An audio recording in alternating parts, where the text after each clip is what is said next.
Hello दोस्तों, कैसे हैं आप सभी का हमारे यूट्यूब चैनल में स्वागत है। तो आज का मेरा वीडियो जो है वह काइनेमेटिक्स का पार्ट नंबर 2 है, जो कि मैं क्लासिकल मैकेनिक्स प्रारंभ कर रहा हूँ। उसी में ये काइनेमेटिक्स है। मैंने इसके पहले वीडियो में मैंने बात की थी काइनेमेटिक्स क्या होते हैं, पोजीशंस क्या होते हैं और विज्ञान का क्या सीक्वेंस होना चाहिए पढ़ना, मैथमेटिक्स क्या, इन सारी चीज़ों पर मैंने बात कर ली थी। आज का जो वीडियो है हमारा काइनेमेटिक्स का पार्ट 2 है। इसमें हम बात करेंगे कि पॉइंट मास क्या होते हैं या पार्टिकल क्या होते हैं, और बात करेंगे कि जो है डिस्टेंस क्या है और डिस्प्लेसमेंट क्या है, और उस पर कुछ हम न्यूमेरिकल्स करेंगे। ये दोस्तों, आपने अभी तक हमारे चैनल को जो है सब्सक्राइब नहीं किया तो सब्सक्राइब कर लीजिए और तथा साथ में बेल आइकन को भी दबा लीजिए और दोस्तों को अपने लाइक शेयर करना ना भूलें। तो बिना देर किए करते हैं प्रारंभ आज का वीडियो। तो बात करते हैं कि पार्टिकल क्या होते हैं। पार्टिकल की अगर बात किया जाए तो पार्टिकल कब कहे जाएंगे और बॉडी कब कहे जाएगी, ये दो सब्जेक्ट जो हैं या दो ये जो टर्म है बार बार क्लासिकल मैकेनिक्स में यूज करते रहेंगे। कभी कहेंगे बॉडी है, कभी कहेंगे पॉइंट मास या पार्टिकल है।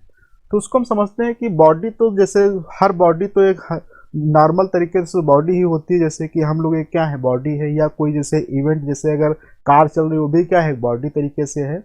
लेकिन वो पॉइंट मास या पार्टिकल कब कहलाएगी ये डिपेंड करता है कि वो किस प्रकार का मोशन कर रही। तो उसके लिए यहाँ पे हम पहले डेफिनेशंस की बात करते हैं कि अगर कोई जो है साइज है किसी बॉडी का वह बहुत कम है, किसके तुलना में, जो वो मोशन कर रहा है उसकी तुलना में, मोशन करने की तुलना में अगर जो है उसका जो है साइज है बहुत कम है, तो वह बॉडी क्या कहलाएगी, हमारी पार्टिकल कहलाएगी। इसको हम यहाँ एग्जाम्पल से समझते हैं। जैसे कि मान लें यहाँ पे एक हमारे पास एक टावर टाइप से ये है। इस टावर पे जो है व्यक्ति, अगर ये कोई पास में ए व्यक्ति देखता है तो इसको काफ़ी बड़ा दिखाई देगा। अगर ये व्यक्ति बी देखे तो इसको और छोटा दिखाई देगा ये टावर। इसी प्रकार से अगर ये सी व्यक्ति देखता है तो इसको ये काफ़ी छोटा दिखाई देगा। तो इसी प्रकार से डिस्टेंस अगर बढ़ती जाए, जैसे कि मान लिया ये टावर की डिस्टेंस हाइट कितनी होगी, मान लिया हमने 10 मीटर है, तो अब ये डिस्टेंस यहाँ से यहाँ तक देखा जाए तो मान लिया कितनी होगी 5 मीटर है। और इस ऑब्जेक्ट की देखी जाए डिस्टेंस कितनी है, मान लिया 15 मीटर है। इसी प्रकार से अगर यहाँ से यहाँ तक की डिस्टेंस देखा जाए तो ये मान लिया 30 मीटर है। तो इसी प्रकार से जब काफ़ी डिस्टेंस बढ़ती जाएगी, और 10 तो ये क्या है, इसकी हाइट तो फिक्स रहेगी, लेकिन ये जब डिस्टेंस काफ़ी बढ़ती रहेगी तो ये ऑब्जेक्ट क्या है, ये हमारा छोटा दिखाई देने लगेगा। और एक ऐसा समय आएगा कि जब ये काफ़ी ज़्यादा डिस्टेंस पे हो जाएगा व्यक्ति देखने वाला ऑब्जर्वर, तो ये हमें बहुत छोटी दिखाई देगी एक पॉइंट के तरीके से। तो वहाँ पे उसको हम मान सकते हैं कि पॉइंट मास या पार्टिकल है। इसको हम एक और एग्जांपल समझ सकते हैं। जैसे कि हमारी अर्थ है जो वो क्या है, सूर्य के चारों तरफ चक्कर लगाती है। अर्थ की अगर रेडियस की बात किया जाए तो 6.371 इंटू 10⁶ मीटर होती है। यहाँ पे हम केवल ऑर्डर की अगर बात करें तो 10⁶ मीटर ऑर्डर की जो है रेडियस होती है। इसी प्रकार से डिस्टेंस की अगर बात की जाए, सूर्य और पृथ्वी ये हमारी अर्थ है, तो इसके बीच की डिस्टेंस कितनी होती है 1.5 इंटू 10⁻11 मीटर। तो यहाँ पे अगर हम केवल ऑर्डर की बात करें तो 10 की पावर जो है 11 मीटर के जो है ऑर्डर की होती है। इसको हम यहाँ से समझ सकते हैं कि कितना ये 10⁶ और 11 का क्या डिफरेंस होगा।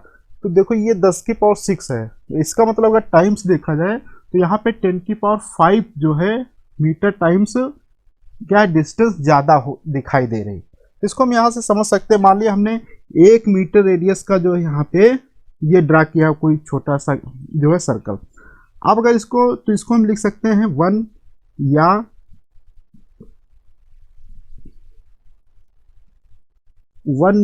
R लिख सकते हैं इसको 10⁻0 मीटर।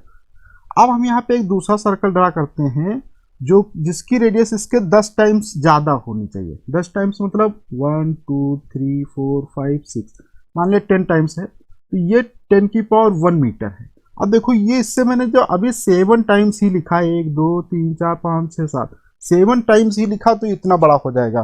तो 10 की पावर जब 5 टाइम्स या 5 टाइम्स बनाएंगे तो कितना बड़ा हो जाएगा ये सर्कल। तो इस प्रकार से जो ये ऑब्जेक्ट है वो कैसा दिखाई देगा, छोटा ऑब्जेक्ट दिखाई देगा, अर्थात ये डिस्टेंस काफ़ी ज़्यादा हो जाएगी इसके जो है साइज के तुलना में पृथ्वी के। तो इस स्थिति में हम जो पृथ्वी को क्या करेंगे, पॉइंट मास या पार्टिकल तरीके से मानेंगे। लेकिन कोई भी पॉइंट मास हमेशा नहीं रहेगा, ये निर्भर करता है किस प्रकार का हम मोशन अध्ययन कर रहे हैं। अगर हम पृथ्वी के ऊपर ही मोशन अध्ययन कर रहे होंगे तो वहाँ पे पृथ्वी को पॉइंट मास नहीं मानेंगे, लेकिन यहाँ पे अगर हम सूर्य के चारों तरफ पृथ्वी के मोशन की बात करेंगे तो वहाँ पे पॉइंट मास की बात करेंगे। अब हम यहाँ पे बात करते हैं कि डिस्टेंस और डिस्प्लेसमेंट में क्या फ़र्क है, क्योंकि मैंने बात किया था कि काइनेमेटिक्स पढ़ने के लिए हमें 4 पॉइंटों की आवश्यकता पड़ेगी।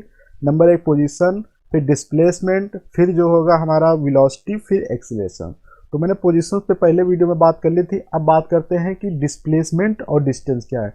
डिस्प्लेसमेंट जो होता है वह डिस्टेंस का ही एक क्या होता है, एडवांस वर्जन होता है। एडवांस वर्जन का मतलब होता है कि प्रत्येक प्रकार की डिस्प्लेसमेंट जो होते हैं वो क्या हो सकते हैं, डिस्टेंस हो सकते हैं, लेकिन हर एक डिस्टेंस डिस्प्लेसमेंट नहीं हो सकती। इसको हम समझते हैं। तो अगर पहले मैथमेटिकली बात किया जाए तो क्या होता है कि डिस्टेंस की जो डायमेंशनल फार्मूला होता है इसका भी एल होता है, और इसका भी डायमेंशनल फार्मूला क्या होता है, एल होता है। और अगर बात किया जाए क्वांटिटी की, तो ये क्वांटिटी जो होती है हमारी क्या होती है, स्केलर क्वांटिटी होती है। और ये क्वांटिटी की बात किया जाए तो ये भी क्या है, वेक्टर क्वांटिटी होती है। अब स्केलर क्वांटिटी क्या होती है, जिसमें केवल मैग्नीट्यूड होता है। वेक्टर क्वांटिटी क्या होते हैं, जिसमें जो है मैग्नीट्यूड प्लस जो है डायरेक्शन, दोनों चीजें होती है। मैंने जो स्केलर और वेक्टर में पहले वीडियो में जो है मैं बना दिया था, काफ़ी उसमें बातें की। अगर आपने वो वीडियो नहीं देखा तो उसको देख लीजिए, हमारे प्लेलिस्ट में मिल जाएगा। तो ये हमने देखा कुछ मैथमेटिकल जो है इनके क्या है, डिफरेंस है दोनों में। अब इसको हम जो एक एग्जाम्पल के थ्रू समझते हैं। तो मान लिया कोई एक व्यक्ति है, ठीक है, वह व्यक्ति क्या है, पॉइंट ए से पॉइंट बी तक जाता है। पॉइंट ये ए है, ये पॉइंट बी तक जाता है। तो बी तक जाने में वह जो है कुछ दूरी चलता है, मान लीजिए 3 मीटर की दूरी चलता है। इसके बाद फिर ये बी से सी पॉइंट पे जाता है और ये 4 मीटर की जो है दूरी क्या करता है, तय करता है। तो ये सी पॉइंट हो गया। अब यहाँ पे देखो 2 प्रकार से, यहाँ इस पॉइंट को हम क्या कहेंगे, इनिशियल पॉइंट कहा जाएगा। ये पॉइंट हमारा क्या होगा, फाइनल पॉइंट होगा। तो इनिशियल और फाइनल पॉइंट, तो ये पॉइंट हमारा फाइनल, मतलब इसको यहाँ पे पहुंचना था। तो पहुंचते समय यहाँ पे 2 प्रकार की हमें दूरियां दिखाई दे रही। एक तो इधर से जाए फिर इधर से जाए, या एक दूरी है सीधी यहाँ से यहाँ तक दूरी को मेजर करें। तो एक ये हमारी दूरी हो जाएगी यहाँ से यहाँ तक की, और एक जो हमारी ये सीधी दूरी हो जाएगी। तो यहाँ पे 2 दूरियां हैं। तो जो हमारी ये दूरी है यहाँ से यहाँ तक की, A B plus B C, इसी को क्या कहा जाता है, डिस्टेंस कहा जाता है। डिस्टेंस का मतलब होता है टोटल पाथ व्यक्ति ने कितना कवर किया है। तो यहाँ से हो जाएगा 3 + 4 अर्थात 7 मीटर आ जाएगा। अब अगर हम बात करें कि ये दूरी क्या होगी यहाँ से यहाँ तक चलने की, तो इस दूरी को कहा जाता है, जो सीधी दूरी होती है इनिशियल टू फाइनल कंडीशन पे डिपेंड करती है, उसे कहा जाता है डिस्प्लेसमेंट। तो यहाँ पे डिस्प्लेसमेंट हमारा हो जाएगा।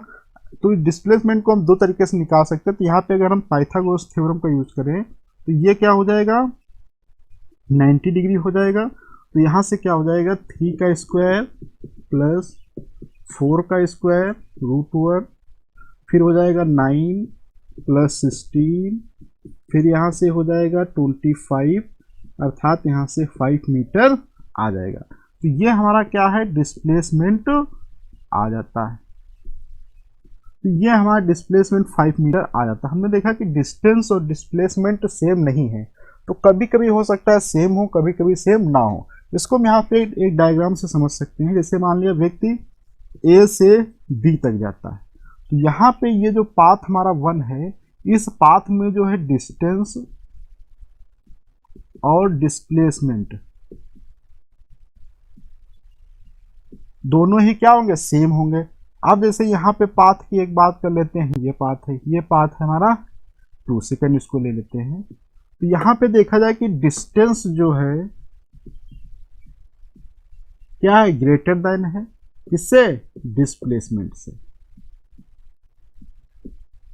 तो हम यहाँ से कह सकते हैं, एक फाइनल रिजल्ट निकाल सकते हैं कि डिस्टेंस जो है हमारी हमेशा बड़ी होगी या बराबर होगी किसके, डिस्प्लेसमेंट के। छोटी नहीं हो सकती कभी भी डिस्टेंस। तो यहाँ पे एक ये हमारा रिजल्ट निकल आया। तो अब हमने देख लिया कि डिस्टेंस क्या है, डिस्प्लेसमेंट क्या है। अब अगर इसको वेक्टर फॉर्म से कैसे कैलकुलेट करेंगे, तो वेक्टर फॉर्म से भी हम डिस्टेंस को डिस्प्लेसमेंट को कैलकुलेट कर सकते हैं। वेक्टर मेथड में अगर आ जाए हम, तो वेक्टर मेथड में तो यहां से यहां तक ये वेक्टर हमारा क्या होगा, ए बी है। ए बी को क्या लिखेंगे, 3। तो अब देखो इसको इस तरीके से लिखा जा सकता है। अगर हम यहाँ पे ये सपोज कर ले कि ये एक्स डायरेक्शन थी हमारी, और ये सपोज कर लेते हैं वाई डायरेक्शन थी, तो एक्स डायरेक्शन के लिए आई कैप होता है और वाई डायरेक्शन के लिए जे कैप होता है। तो क्या हो जाएगा, 3i हो जाएगा यहाँ पे। इसी प्रकार से अगर हम बी सी लिखें तो बी सी वेक्टर क्या हो जाएगा, 4j हो जाएगा। तो अब हमें निकालना है कि ए सी वेक्टर क्या होगा। तो ए सी वेक्टर बराबर क्या होगा, देखो ये क्या है, टेल है, ये हेड है। तो ये इस वेक्टर का जो है टेल है, मतलब ये बी सी वेक्टर का टेल है, ये हेड है। तो यहाँ से हम लिख सकते हैं कि वेक्टर एडिशन लॉ के हिसाब से A B vector plus B C vector बराबर क्या हो जाएगा, ए सी वेक्टर। तो यहां से हमें ए सी वेक्टर बराबर आ जाएगा 3i प्लस 4j आ जाता है। अब हम बात करते हैं कि इसका मैग्नीट्यूड अगर निकालें तो मैग्नीट्यूड क्या होगा, ए सी वेक्टर का i का कॉफिशिएंट का स्क्वायर प्लस j के कॉफिशिएंट का स्क्वायर और होल रूट लगा देंगे। तो अर्थात यहाँ से 9 प्लस 16 आ जाएगा, अर्थात यहाँ से 25 हो जाएगा, अर्थात यहाँ से आ जाएगा 5 मीटर। तो यहाँ से हमने देखा कि जो है एक सी वेक्टर जो का मैग्नीट्यूड अर्थात डिस्प्लेसमेंट 5 मीटर आ जाता है। तो इस प्रकार से जो हम वेक्टर मेथड से भी इसको सॉल्व करेंगे, क्योंकि डिस्प्लेसमेंट क्या है, वेक्टर लॉ को फॉलो करता है, इसलिए हम इसको वेक्टर जो है मेथड से भी प्रॉब्लम सॉल्व कर सकते हैं। अब हम कुछ न्यूमेरिकल्स करते हैं जो डिस्टेंस और डिस्प्लेसमेंट से जुड़े हुए हैं। तो यहाँ पे एक न्यूमेरिकल दिया गया है कि एक व्यक्ति जो है प्रारंभ में नॉर्थ की तरफ 10 मीटर जाता है। तो पहले हम डायरेक्शन बना लेते हैं, ये नॉर्थ हमारा हो जाएगा, ये साउथ हो जाएगा, ये हमारा ईस्ट हो जाएगा, ये वेस्ट। तो व्यक्ति कितना जाता है, नॉर्थ की तरफ जो है 10 मीटर की डिस्टेंस कवर करता है। मान लिया ओ पे था, ओ से बी तक जाता है, ये यहाँ से यहाँ तक डिस्टेंस कितनी है, 10 मीटर की डिस्टेंस है। इसके बाद फिर ये व्यक्ति जाता है, इसको ए कर लेते हैं, फिर ये जो जाता है व्यक्ति ईस्ट की तरफ 20 मीटर। तो ये ईस्ट की तरफ मान लिया मैंने 20 मीटर बना दिया। तो ये व्यक्ति यहाँ पे बी पॉइंट पे आता है। तो हमें ये जो है डिस्टेंस या ये जो डिस्प्लेसमेंट है इसके मैग्नीट्यूड को बताना है। तो ये डिस्प्लेसमेंट है, इसका मैग्नीट्यूड कैसे निकालेंगे, तो मेथड हम दो तरीके से अप्लाई करेंगे। तो मेथड 1 अगर हम बात करें, मेथड फर्स्ट, तो इसमें हम क्या करेंगे, पाइथागोरस थ्योरम का यूज करेंगे।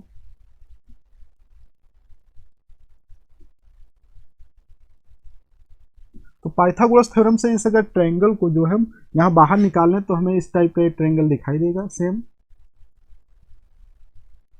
ये हमारा O है, ये हमारा A है, ये हमारा B है। तो या यहाँ पे ये हमारा A है, ये O है, ये सेम ट्रायंगल। इस ट्रायंगल को हम अगर रोटेट कर दे तो हमें किस टाइप का ट्रायंगल दिखाई देगा, ये सेम ट्रायंगल इस टाइप का दिखाई देगा। यहाँ पे अब क्या हो जाएगा, ये A नीचे हो जाएगा, ये O ऊपर हो जाएगा, ये B हो जाएगा। ये सेम इधर का ही रहेगा। तो ये कितना है, 10 मीटर है और ये 20 मीटर, ये 90 डिग्री होगा। तो हम यहाँ से OB जो है निकाल सकते हैं। तो डिस्प्लेसमेंट क्या हो जाएगा, तो डिस्प्लेसमेंट हमारा यहाँ से आ जाएगा कि 10 का स्क्वायर प्लस 20 का स्क्वायर, अर्थात यहाँ से सॉल्व करेंगे तो हमें प्राप्त होगा 100 प्लस 400 500, या यहाँ से और करेंगे तो क्या होगा 5 गुणे 100। तो यहाँ से हमें आ जाएगा 10√5 मीटर आ जाता है।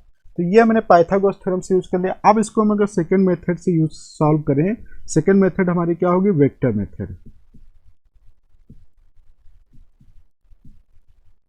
वेक्टर मेथड से भी सेम इसी को सॉल्व करेंगे क्वेश्चन को।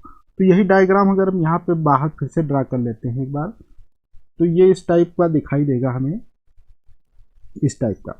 यहाँ पे ये हम अगर कोऑर्डिनेट एक्सिस को बना लेते हैं और इस टाइप से, तो यहाँ पे ये हमारा क्या होगा, ये हमारा एक्स एक्सिस होगा, ये जो है हमारा क्या होगा, वाई एक्सिस होगा। ये ओ है, ओरिजिन इसको कहेंगे, ये पॉइंट ए है, ये पॉइंट बी है। तो ओ से ए तक जाता है वेक्टर, इसको ओ ए ले लिया नाम। ए से बी तक जाता है, इसको ए बी वेक्टर दे दिया। तो ओ से बी हमें निकालना था। तो देखो ये ओ से ए कितना है, 10 मीटर है, और किस दिशा में, वाई में है। तो ओ ए वेक्टर बराबर हो जाएगा 10 जे का एफ हो जाएगा। इसी प्रकार से ए से बी, ए बी वेक्टर जो है ये किस दिशा में, एक्स दिशा में चल रहा है। तो ए बी वेक्टर बराबर हमारा हो जाएगा 20 आई कैप हो जाएगा। तो हमें निकालना था ओ बी वेक्टर।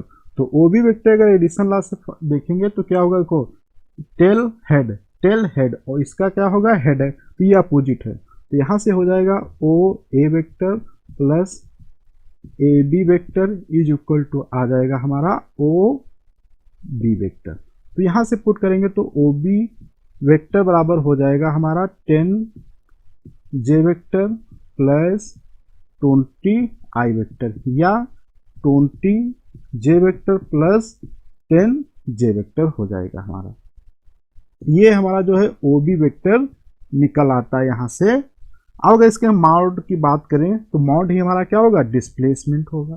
तो मॉड कितना हो जाएगा ओ बी का, तो 20 का स्क्वायर मतलब 400 प्लस 10 का स्क्वायर मतलब 100। तो सॉल्व करेंगे सेम, तो हमारा आ जाएगा 10√5 मीटर आ जाएगा किसका, ओ बी वेक्टर का मॉड का।